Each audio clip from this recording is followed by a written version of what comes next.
Good morning, students. I am your science teacher Sushmita Roy. Welcome to your online science class once again. Today, we will start a new chapter, the Earth, the Sun, and the Moon. So, let's start the explanation of this chapter. हमें पता है कि जो अर्थ है हमारा वो सन के चारों ओर चक्कर लगाता है और वो हमें बहुत बड़ा लगता है, बट वो हमारे सोलर सिस्टम का एक छोटा सा पार्ट है. Our earth is the only planet to have life on it. हमारा अर्थ एकमात्र एक ऐसा प्लानट है जिस पर लाइफ पाई जाती है और लैंड, वाटर, एयर से मिलकर बना हुआ है. अर्थ के 3/4 पार्ट पर वाटर पाया जाता है. आप अर्थ में जितना भी ब्लू पार्ट देखते हैं ना, वो वाटर है. और 1/4 पार्ट पर लैंड पाया जाता है. यानी अर्थ का जो 3/4 हिस्सा है, यानी आधे से ज़्यादा हिस्से पर सरफेस पर वाटर अवेलेबल है और केवल 1/4 पार्ट पर लैंड अवेलेबल है, जहाँ पर सभी एनिमल्स, प्लांट्स और ह्यूमंस रहते हैं. हमारा जो अर्थ है वो एयर की एक थिक लेयर से कवर्ड है, जिसे हम एटमॉस्फेयर कहते हैं. हमारे एटमॉस्फेयर में different type of gases present हैं, जिनमें से सबसे इम्पॉर्टेंट गैस है oxygen. Total amount of gases में से ऑक्सीजन का अमाउंट 21% है. ऑक्सीजन की वजह से ही लाइफ अर्थ पर पॉसिबल है, क्योंकि सभी लिविंग थिंग्स ब्रीथ करने के लिए ऑक्सीजन गैस का ही यूज़ करते हैं. Students, we know that the earth revolves around the sun. हम जानते हैं कि हमारा जो अर्थ है वो सन के चारों ओर चक्कर लगाता है. अर्थ के अलावा बाकी जो प्लैनेट्स हैं और स्पेस में प्रेजेंट अदर ऑब्जेक्ट्स हैं, जिन्हें हम सेलेस्टियल बॉडीज़ कहते हैं, वो भी सन के चारों ओर चक्कर लगाते हैं. ये सभी चीज़ें सन के चारों ओर इसलिए चक्कर लगाते हैं क्योंकि ये सन की ग्रेविटेशनल फोर्स से बंधे हुए होते हैं. सन इन पे अपना ग्रेविटेशनल फोर्स अप्लाई करता है, जिसकी वजह से सभी प्लैनेट्स सन के चारों ओर अपने अपने ऑर्बिट में चक्कर लगाते हैं. इसे ही हम सोलर सिस्टम कहते हैं. कोई भी राउंड ऑब्जेक्ट जो सन के चारों ओर चक्कर लगाता है एक फिक्स्ड ऑर्बिट में और जिसे सन से ही लाइट मिलती है, उसे हम प्लैनेट कहते हैं. हमारे सोलर सिस्टम में टोटल 8 प्लैनेट्स हैं. First planet is Mercury. Mercury sun के सबसे क्लोज होता है. Next is Venus. Venus is the brightest object in the night sky. Venus रात के समय चमकने वाला ब्राइटेस्ट ऑब्जेक्ट होता है. मार्स अर्थ के सबसे क्लोजेस्ट रहने वाला प्लैनेट है. मार्स को हम रेड प्लैनेट भी कहते हैं. और सोलर सिस्टम का लार्जेस्ट प्लैनेट है जुपिटर. जुपिटर के बाद है सैटर्न. सैटर्न के चारों ओर रिंग्स जैसे शेप पाए जाते हैं, जो रॉक और आइस के बने हुए होते हैं. 7th नंबर प्लैनेट है यूरेनस. यूरेनस हमारे सोलर सिस्टम का 3rd लार्जेस्ट प्लैनेट है. उसके बाद 8 नंबर प्लैनेट है नेपच्यून. नेपच्यून सन से सबसे ज़्यादा दूर प्रेजेंट है और ये कोल्डेस्ट प्लैनेट है, यानी सबसे ठंडा प्लैनेट है. हम सोलर सिस्टम के प्लैनेट्स के नाम सीरियल वाइज लर्न कर सकते हैं एक सिंपल से सेंटेंस को लर्न करके. जैसे my very efficient mother just served us noodles. इसमें माई के एम से मरकरी, वेरी के वी से वीन, एफिशिएंट के ई से अर्थ, मदर के एम से मार्स, जस्ट के जे से जुपिटर, सर्व्ड के एस से सैटर्न, अस के यू से यूरेनस और नूडल्स के एन से नेपच्यून होता है. तो इस सेंटेंस के थ्रू हम सीरियल वाइज सोलर सिस्टम के सभी प्लैनेट्स के नाम लर्न कर सकते हैं. Next is the shape of the earth. यानी अर्थ का शेप कैसा होता है. बहुत पहले लोग समझते थे कि जो अर्थ का सरफेस है वो फ्लैट है, यानी एक बराबर है. तो अगर वो बहुत दूर तक ट्रैवल करेंगे तो वो अर्थ के लास्ट पॉइंट पे पहुंच जाएंगे और वहाँ से गिर जाएंगे. इसीलिए वो बहुत ज़्यादा दूर तक ट्रैवल करने से डरते थे. बट फिर जैसे जैसे टाइम आगे बढ़ा, रिसर्चेस में ये पता चला कि अर्थ का शेप राउंड है। जब पहली बार अर्थ से एस्ट्रोनॉट्स मून पर गए थे तो उन्होंने स्पेस से अर्थ की फ़ोटोग्राफ्स ली थी। उन फोटोग्राफ्स में देखकर पता चला कि जो अर्थ का शेप है वो राउंड दिखता है, जस्ट लाइक अ बॉल। इस तरीके से प्रूफ हुआ कि हमारा जो अर्थ है वो राउंड शेप का है, फ्लैट नहीं है। इसके अलावा about 500 years ago Ferdinand Magellan नाम के एक आदमी के साथ कुछ लोग एक लॉन्ग जर्नी पे निकले। वो सी के और ओशियन के रास्ते से ट्रैवल करते हुए चलते चले गए और कई महीनों तक ट्रैवल करने के बाद वो दोबारा उसी जगह पर पहुंच गए जहां से उन्होंने शुरू किया था। इससे ये प्रूफ हुआ कि जो अर्थ का सरफेस है वो राउंड है। So first time Ferdinand Magellan ने ही प्रूफ किया था कि जो अर्थ का सरफेस है अब वो राउंड है और हम दूर तक ट्रैवल कर सकते हैं। Next is movement of earth, यानी अर्थ किस तरीके से मूव करता है। अर्थ मेनली 2 टाइप से मूव करता है। First is rotation. रोटेशन के बारे में हम कैसे जानेंगे? अगर आप एक बैंगल को लेकर उसे स्पिन करें, यानी एक टेबल के ऊपर या ज़मीन पर उसे ट्विस्ट करें तो वो गोल गोल घूमने लगेगा और एक इमेजिनरी लाइन हमें उसमें बनती हुई दिखती है जिसे हम क्या कहते हैं, एक्सेस। जिस तरीके से वो बैंगल गोल गोल घूमता है उसी तरीके से हमारा अर्थ भी घूमता है, इसे हम रोटेशन कहते हैं। अर्थ भी अपने एक्सिस पर मूव करता है या स्पिन करता है। अर्थ वेस्ट से ईस्ट की तरफ रोटेट होता है। अर्थ को एक रोटेशन कंप्लीट करने में अप्रॉक्सीमेटली 24 आवर्स लगते हैं। हमें अर्थ का मूव करना फील नहीं होता क्योंकि हमारे साथ साथ अर्थ की हर एक चीज़ मूव कर रही होती है उसी स्पीड पर, इसलिए हमें उनका रोटेट होना पता नहीं चलता है। रोटेशन की वजह से ही डे और नाइट होते हैं। As you can see in this picture students, जो रेड लाइन आपको अर्थ के ऊपर दिख रही है ये अर्थ का एक्सिस है और अर्थ थोड़ा सा अपने एक्सिस पर झुका हुआ है। मतलब इसकी जो एक्सिस है वो स्ट्रेट लाइन नहीं है, वो थोड़ा सा झुका हुआ है। तो जब अर्थ वेस्ट से ईस्ट की तरफ घूमता है तो सन की लाइट जिस एरिया में पड़ती है या जिस पार्ट में पड़ती है उस जगह पर, उस पार्ट में डे होता है और जिस तरफ सन की लाइट नहीं पहुंच पाती है उस तरफ नाइट होता है। इसी तरीके से जब अर्थ घूमता हुआ दूसरी तरफ आएगा तो जिधर नाइट है उस पार्ट पर सनलाइट पड़ेगी और वहाँ पर डे होगा और दूसरे पार्ट में नाइट होगा। तो इस तरीके से अर्थ के रोटेशन की वजह से डे और नाइट होते हैं।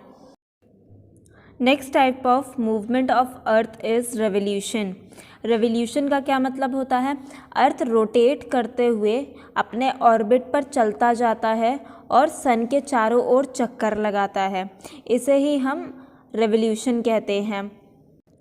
अर्थ को सन के चारों ओर एक रेवोल्यूशन कंप्लीट करने में 1 ईयर का टाइम लगता है। अर्थ अपने एक्सिस पर थोड़ा सा झुका हुआ है यानी टिल्टेड है, तो अर्थ के इस टिल्ट की वजह से और उसके मूवमेंट की वजह से यानी रेवोल्यूशन की वजह से अर्थ पर सीजन्स होते हैं। यानी आपने सुना है ना, summer season, spring season, winter season, autumn season, ये अर्थ के रेवोल्यूशन की वजह से ही होते हैं। Next is the sun. The sun lies in the centre of the solar system. जो सन है वो सोलर सिस्टम के सेंटर में प्रेजेंट होता है और ये एक स्टार है। सन हमें हीट और लाइट प्रोवाइड करता है जो कि डिफरेंट गैसेस के बर्निंग से या एक्सप्लोजन से पैदा होती है। यानी सन हाइड्रोजन और हीलियम गैस से मिलकर बना हुआ है जिनमें लगातार रिएक्शन होता रहता है जिसकी वजह से एक्सप्लोजन होता है और लाइट और हीट यानी एनर्जी पैदा होती है बहुत ज़्यादा मात्रा में। It is around 100 times bigger than our earth. जो सन है वह हमारे अर्थ से 100 टाइम्स ज़्यादा बड़ा है। सन हमें बाकी स्टार से बड़ा दिखाई देता है क्योंकि सन अर्थ के ज़्यादा क्लोज़ है और बाकी सारे स्टार अर्थ से बहुत ज़्यादा दूर है, इसलिए सन हमें बाकी स्टार से बड़ा दिखाई देता है। Sunlight takes about 8 minutes and 20 seconds to reach the earth, यानी सन की जो रेज़ हैं उन्हें सन से अर्थ तक पहुंचने में 8 मिनट 20 सेकेंड्स का टाइम लगता है। The sun is about 150 million kilometres away from the earth. Sun earth से लगभग 150 मिलियन किलोमीटर्स दूर प्रेजेंट है। The sun is very important for our existence on the earth. हमारे एग्जिस्टेंस के लिए या लाइफ के एग्जिस्टेंस के लिए सन बहुत इम्पॉर्टेंट है।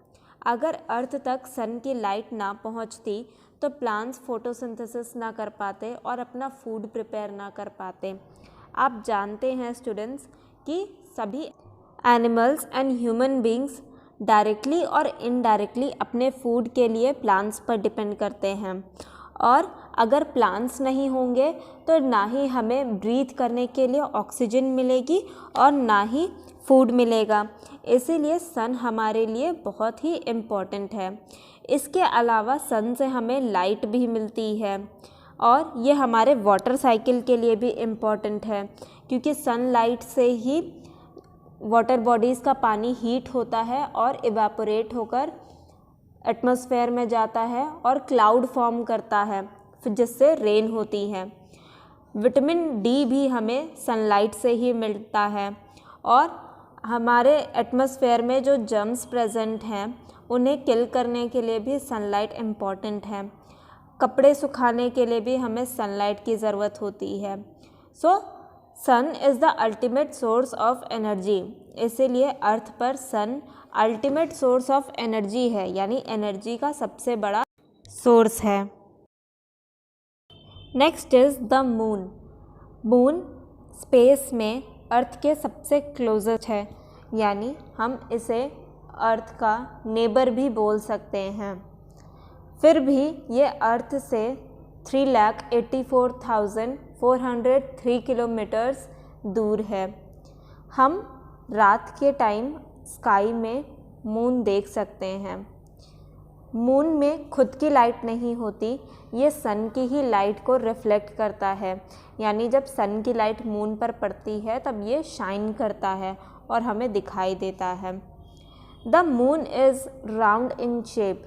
मून शेप में राउंड होता है और ये अर्थ से बहुत ज़्यादा छोटा है।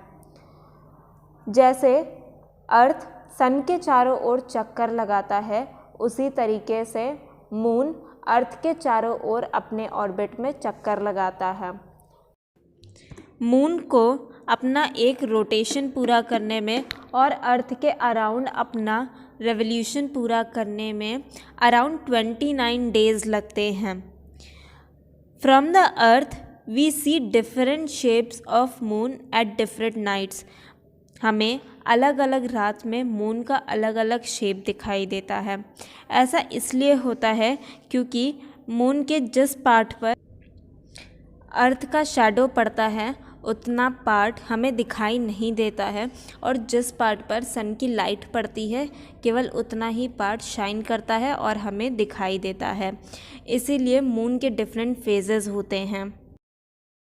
Next is phases of moon. Students, जब मून अर्थ और सन के बीच में होता है तो मून का जो फेस हमारी तरफ होता है उस पर सनलाइट नहीं पड़ती है, इसीलिए हमें मून दिखाई नहीं देता है। इसे हम न्यू मून कहते हैं। उसके बाद जैसे जैसे मून का शेप बढ़ता जाता है उसे हम वैक्सिंग मून कहते हैं, यानी जब मून अपनी जगह से थोड़ा शिफ्ट होता है और उस पर सनलाइट पड़ती है तो हमें वैक्सिंग क्रीसेंट शेप दिखाई देता है।